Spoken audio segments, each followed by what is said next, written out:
Good morning, अस्सलाम वालेकुम friends. तो वेलकम है आप लोगों का एनपी अकेडमी में। आज हम लोग जानेंगे मिर्ज़ा गालिब के हयात व खिदमत के बारे में। मुकम्मल हयात व खिदमत मिर्ज़ा असदुल्ला खान गालिब। मिर्ज़ा असदुल्ला खान गालिब एक मशहूर शायर थे और इनका असल नाम असदुल्ला खान गालिब था। मिर्ज़ा गालिब के वालिद का नाम अब्दुल्लाह बेग खान था और दादा का नाम था फ़ोकान बेग। मिर्ज़ा गालिब के वालिदा का नाम इज़्ज़तुन निसा बेगम था और मिर्ज़ा गालिब के चचा का नाम था नसरुल्लाह बेग। चचा का नाम इसलिए इम्पोर्टेंट है क्योंकि इनके चचा ने ही मिर्ज़ा गालिब की परवरिश की थी। मिर्ज़ा असदुल्ला खान गालिब के भाई का नाम मिर्ज़ा यूसुफ खान था और मिर्ज़ा गालिब के नाना का नाम ख्वाजा मिर्ज़ा गुलाम हुसैन था। मिर्ज़ा असदुल्ला खान गालिब के ससुर का नाम इलाही बख्श था, जो लोहार खानदान से ताल्लुक़ रखते थे और ये दिल्ली के रहने वाले थे। इनके ससुर कहाँ के रहने वाले थे? दिल्ली के रहने वाले थे। मिर्ज़ा असदुल्ला खान गालिब की बीवी का नाम उमराव बेगम था और इनकी शादी 13 वर्ष में ही हो गई थी, यानी 13 साल में ही मिर्ज़ा गालिब की शादी उमराव बेगम से हो गई थी। पहले तखल्लुस असद और बाद में गालिब रखने लगे, यानी मिर्ज़ा असदुल्ला खान जो थे पहले तखल्लुस असद करते थे और बाद में गालिब करने लगे। फिर नेक्स्ट है पैदाइश। इनकी पैदाइश 27 दिसंबर 1797 ईस्वी को आगरा में हुई। कहाँ हुई? आगरा में हुई 27 दिसंबर 1797 ईस्वी को। और मिर्ज़ा असदुल्ला खान गालिब की वफ़ात 15 फरवरी 1869 ईस्वी को दिल्ली में हुई। पैदाइश हुई थी आगरा में, लेकिन वफ़ात कहाँ हुई? दिल्ली में हुई और दिल्ली में ही इनका मज़ार है। हज़रत निज़ामुद्दीन मज़ार जो है उनके पास ही इनका भी मज़ार है, मिर्ज़ा गालिब का भी मज़ार है। गालिब के दादा शाह आलम सानी के ज़माने में ईरान से हिंदुस्तान आए थे। तो क्वेश्चन ये पूछा जाता है कि गालिब के दादा किसके ज़माने में ईरान से हिंदुस्तान वापस आए थे? तो शाह आलम सानी के ज़माने में ईरान से हिंदुस्तान आए थे। और एक क्वेश्चन ये भी बनता है कि गालिब के दादा शाह आलम सानी के ज़माने में कहाँ से हिंदुस्तान आए थे? तो ईरान से हिंदुस्तान आए थे। उर्फ में मिर्ज़ा नौसा और मिर्ज़ा दुल्हा भी कहा जाता था। मिर्ज़ा गालिब को क्या कहा जाता था? मिर्ज़ा नौसा और मिर्ज़ा दुल्हा भी कहा जाता था, क्योंकि मिर्ज़ा गालिब की शादी दिल्ली में हुई थी और दिल्ली के लोग इन्हें मिर्ज़ा नौसा और मिर्ज़ा दुल्हा बाबू कहते थे। कौम ऐबक तुर्की खानदान से ये ताल्लुक रखते थे। ठीक है, तो ऐबक से एक और शख्स मशहूर थे जिनका नाम था कुतुबुद्दीन ऐबक। आप लोग जानते होंगे कुतुबुद्दीन ऐबक, यानी कुतुब मीनार जो बना हुआ है दिल्ली में, तो उनकी बुनियाद किसने डाली थी? कुतुबुद्दीन ऐबक ने डाली थी और ये गौरी का गुलाम था। गुलाम वंश का बुनियाद भी 1206 ईस्वी में कुतुबुद्दीन ऐबक ने किया था। और गुलामों को फारसी में बंदरगाह कहा जाता है। इन्हें सैनिक की सेवा के लिए खरीदा जाता था, यानी गुलाम को क्या करता था? सैनिक की सेवा के लिए खरीदा जाता था। कुतुबुद्दीन ऐबक ने अपनी राजधानी लाहौर बनाई थी और इनको लाख बख्श के नाम से भी जाना जाता था। कुतुबुद्दीन ऐबक को लाख बख्श के नाम से भी जाना जाता था। ये आपका हिस्ट्री का एक समझिए तो क्वेश्चन है। ठीक है, सारा क्वेश्चन क्या है? हिस्ट्री का है। तो आप लोगों का एक जीएस भी तैयार हो गया। तो क्वेश्चन ऐसे भी पूछा जाता है कि गुलाम वंश की बुनियाद किसने डाली थी? तो 1206 ईस्वी में कुतुबुद्दीन ऐबक ने डाली थी। तो किसका गुलाम था कुतुबुद्दीन ऐबक? तो गौरी का गुलाम था। इस टाइप से क्वेश्चन पूछा जाता है। इब्तदाई तालीम आगरा के मौलवी शेख मुअज्जम मदरसे में फारसी की तालीम हुई। यानी क्या है? ये मिर्ज़ा गालिब की जो इब्तदाई तालीम है आगरा के मौलवी शेख मुअज्जम के मदरसे में फारसी तालीम हुई। यानी शुरुआती तालीम कहाँ मिली उनको? आगरा के मौलवी शेख मुअज्जम के मदरसे में मिली। तो यानी स्टार्टिंग जो उस्ताद है, शुरुआती जो उस्ताद है मिर्ज़ा गालिब का, वो कौन है? शेख मुअज्जम है। ठीक है। गालिब ने इब्तिदा में मशहूर फारसी शायर बेदल की पैरवी अख्तियार की। क्वेश्चन ये पूछा जाता है कि गालिब ने इब्तिदा में किस मशहूर फारसी शायर की पैरवी अख्तियार की थी? तो बेदल की पैरवी अख्तियार की थी। गालिब की शादी महज 13 साल की उम्र में इलाही बख्श खान की लड़की उमराव बेगम से 1810 ईस्वी में हुई। कब हुई शादी? 1810 ईस्वी में हुई, उमराव बेगम से हुई, जो एक लोहार खानदान की थी। उमराव बेगम क्या थी? लोहार खानदान से ताल्लुक रखती थी। गालिब के 7 बच्चे हुए और 7 फौत हो गए, यानी 7 का इंतकाल हो गया। गालिब के जो 7 बच्चे हुए, 7 बच्चे का इंतकाल हो गया। उसके बाद में गालिब ने अपनी बीवी के भांजे जैनुल आबिदीन खान आरिफ के 2 बच्चे अली हुसैन खान जो छोटा था उसे गोद लिया। ठीक है, किसको गोद लिया? जो अली हुसैन खान था, जो छोटा था, आरिफ के बच्चे, उनको गोद लिया और फिर बाद में बड़े लड़के बाकर अली खान को गोद लिया। गालिब ने दिल्ली का सफर 1812 ईस्वी में किया था और 50 साल तक दिल्ली में क़याम किया।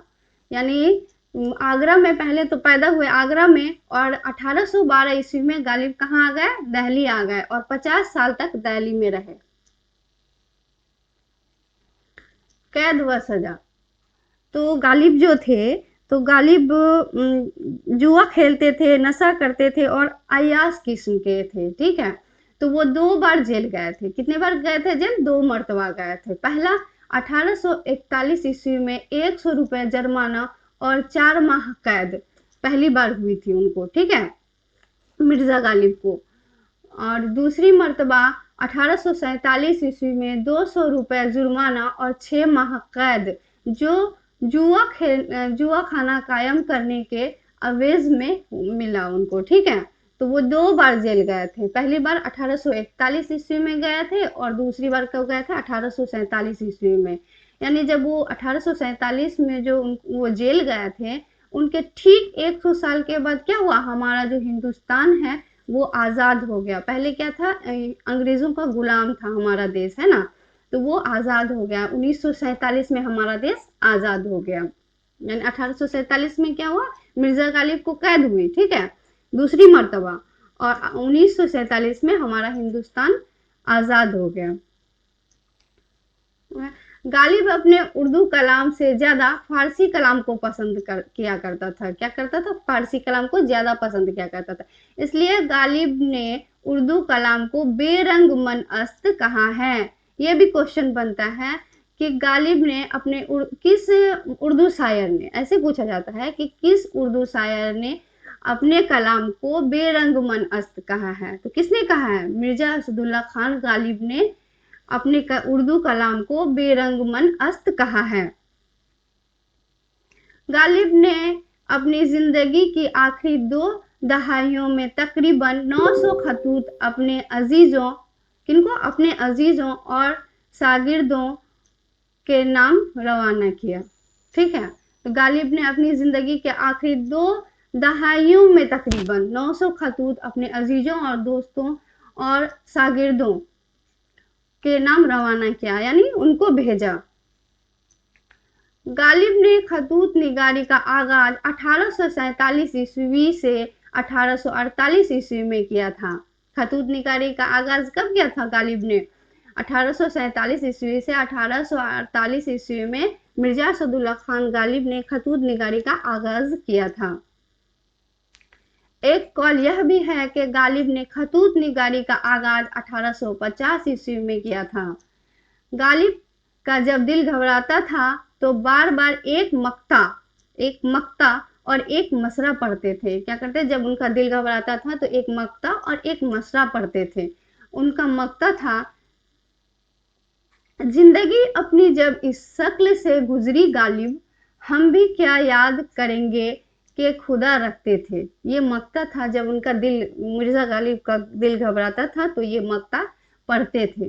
और एक मसरा भी था जो है, ऐ मर्ग ना कहाँ तुझे क्या इंतजार है। ये मसरा था जो मिर्जा गालिब का जब दिल घबराता था तो ये मसरा पढ़ते थे। मिर्जा गालिब ने समरनवेरस अलाउद्दीन खान एलाई को कहा है। अब है कारनामे, ये है ना कारनामे। तो मिर्जा गालिब के कौन कौन से कारनामे यानी कौन कौन से किताबें हैं, अब हम लोग ये जानेंगे। पहला है पंच आहंग, फारसी इंसाफ पर्दाजी के नमूने हैं जो 5 हिस्सों में मुश्तमिल हैं। तो क्या है, फारसी इंसाफ पर्दाजी के नमूने हैं जो 5 हिस्सों में मुश्तमिल हैं। यानी पंच का मतलब ही क्या होता है, ये पंच का मतलब ही होता है 5, पंच आहंग। ठीक है।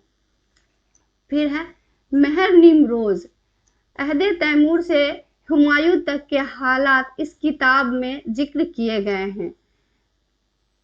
इसी के दूसरे हिस्से को माह निमरोज या माह निमाह कहा जाता है। इस किताब में अहदे अकबर से लेकर बहादुर शाह जफर तक के तमाम वाकयात दर्ज किए गए हैं। तो बहादुर शाह जफर जो थे मुगल बादशाहों के सबसे आखिरी बादशाह थे। ठीक है, बहादुर शाह जफर थे। ये एक शायर भी थे। बहादुर शाह जफर क्या थे, एक शायर भी थे। गालिब बहादुर शाह जफर के उस्ताद थे। ये भी आप लोगों का क्वेश्चन आ सकता है कि गालिब बहादुर शाह जफर के उस्ताद थे, यानी किन के उस्ताद थे, तो बहादुर शाह जफर के उस्ताद थे। तो क्या है, और इस किताब में अहदे अकबर से लेकर बहादुर शाह जफर तक के तमाम वाकयात दर्ज किया गया जो नामुकम्मल रह गया। तो क्वेश्चन यहाँ पे भी बनता है आप लोगों का कि मिर्जा गालिब की वह कौन सी किताब थी जो नामुकम्मल रह गई। तो कौन सी किताब थी, माह या माह निम रोज। ठीक है, मिर्जा गालिब की किताब थी जो नामुकम्मल रह गई थी। उसके बाद है दस्तंबू, एक रोज नामचा है जिसमें गालिब ने फारसी जुबान में 15 महीनों यानी मई 1857 ईस्वी से लेकर अगस्त 1858 ईस्वी तक गदर के हालात कलमबंद किए हैं, जो 1858 ईस्वी में शाये हुआ। कब शाये हुआ, 1858 ईस्वी में शाये हुआ। काते बुरहान, ये भी मिर्जा असदुल्ला खान गालिब की किताबें हैं। तो काते बुरहान मोहम्मद हुसैन तबरेजी की फारसी लुगत है। मोहम्मद हुसैन तबरेजी की कौन सी लुगत है, फारसी लुगत है। बुरहान काते को इस्तेलाह करने के बाद गालिब ने इसका नाम काते बुरहान रखा। फिर है दरफ्से कादियानी, क्या है, दरफ्से कादियानी। काते बुरहान का दूसरा एडिशन बाज़ाब्ता एतराजात के साथ है। फिर कलियाते फारसी, गालिब का फारसी कलाम जो 1835 ईस्वी में मैखाना आरजू के नाम से छपा। फिर है शब्दे चीन, वह अशआर जो फारसी कलाम में दर्ज होने से रह गया। ये क्या है, फारसी कलाम में दर्ज होने से रह गया, शब्दे चीन। अब है उर्दू तसानीफ। तो उर्दू तसानीफ गालिब ने तो फारसी में तो लिखे ही थे, तो उर्दू में भी इनके कुछ तसानीफ हैं। ये है औदे हिंद, मिर्जा गालिब की उर्दू तसानीफ है औदे हिंद।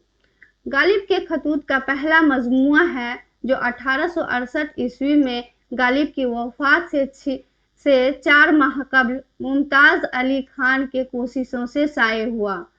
ठीक है, तो ये क्या है, मुमताज अली खान के कोशिशों से शाये हुआ औदे हिंद। फिर है उर्दू मुअल्ला, गालिब के खतूत का दूसरा मजमुआ है। कौन सा मजमुआ है, दूसरा मजमुआ है, जो मार्च 1869 ईस्वी में उनकी वफात के 19 दिन बाद शाये हुआ। यानी जब इंतकाल हो गया मिर्जा असदुल्ला खान गालिब का, उनके 19 दिन के बाद ये शाये हुआ उर्दू मुअल्ला। ठीक है, उसके बाद है मकातिबे गालिब। इम्तियाज अली खान अरसी ने 1837 ईस्वी में मकातिबे गालिब को शाये किया। फिर है कादिरनामा।